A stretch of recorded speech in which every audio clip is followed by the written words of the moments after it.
started noticing that my tomato plants are not doing well. They're extremely pale. They're getting the brown leaves.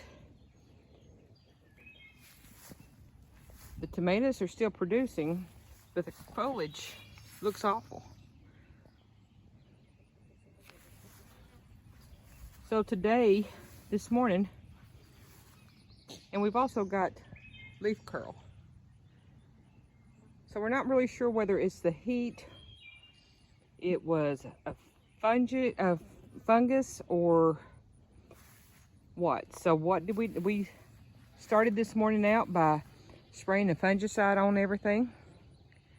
First thing this morning, sprayed all the leaves down. And then because the leaves are not green and not doing well, we've got some compost and manure and put in here. And then we soaked it down. We also put fish emulsion on it to see if it's because of lack of nitrogen. So this is on a Sunday. We'll give it 3-4 days.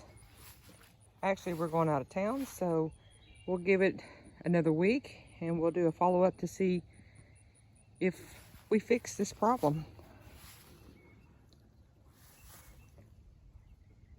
Watering isn't a problem because we have drip lines.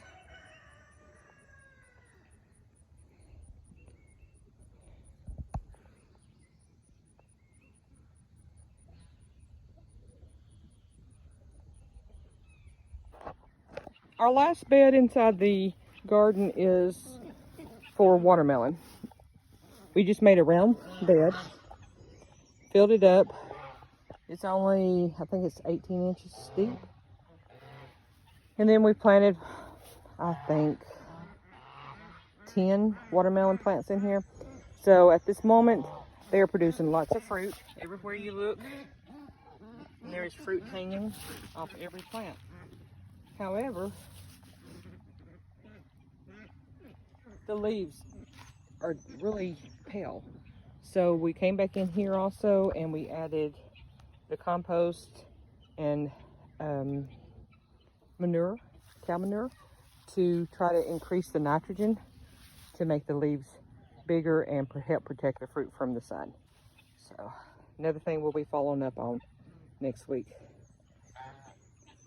Hope everybody's having a wonderful gardening season, and we look forward to following up on this next week after we come back from New Orleans.